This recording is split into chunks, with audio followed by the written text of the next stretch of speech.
Class.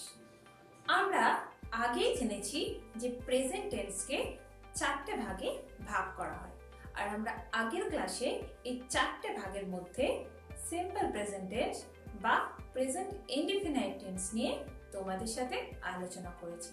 আর আজকের ক্লাসে আলোচনা করব প্রেজেন্ট কন্টিনিউয়াস টেন্স নিয়ে।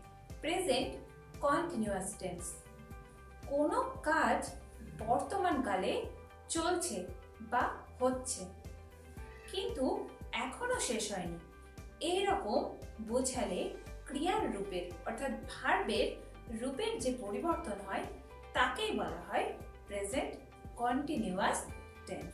যেমন I am reading a storybook. He is writing a letter. He is eating rice. They are playing football. এই উদাহরণে অবস্থিত প্রত্যেকটা কাজই বর্তমানে চলছে, করছে, ঘটছে এইরকম বোঝাচ্ছে। তাই এই সব কাজগুলোই হলো প্রেজেন্ট কন্টিনিউয়াস টেন্সের এক্সাম্পল। এইবার আমরা এই প্রেজেন্ট কন্টিনিউয়াস টেন্সের ভার্ব স্ট্রাকচার বা সেন্টেন্সের স্ট্রাকচারটাকে ভালো করে দেখে নেব। যেমন দেখো, subject plus am is are be verb plus verb plus ING plus object. Example, she is eating rice.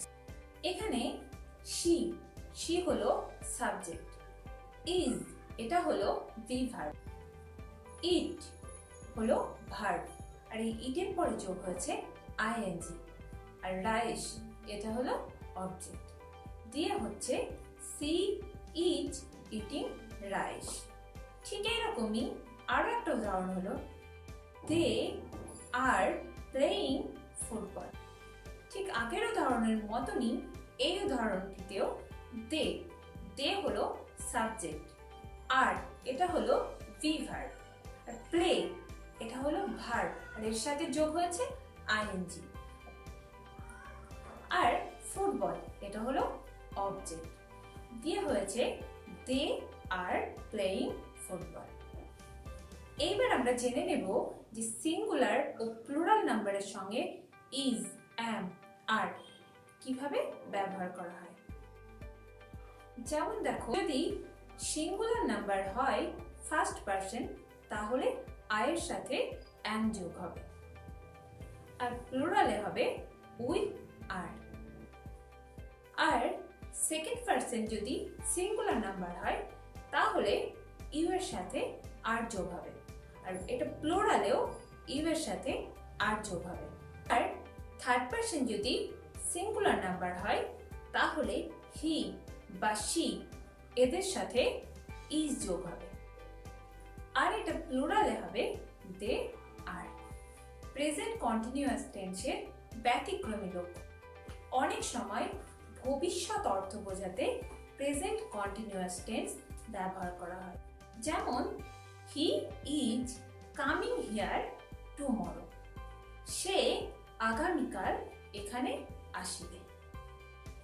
এই উদাহরণে সে আগামীকাল এখানে আসিবে এটা হলো ফিউচার টেন্স, কিন্তু কাম এর সাথে আইএনজি যোগ করা হয়েছে।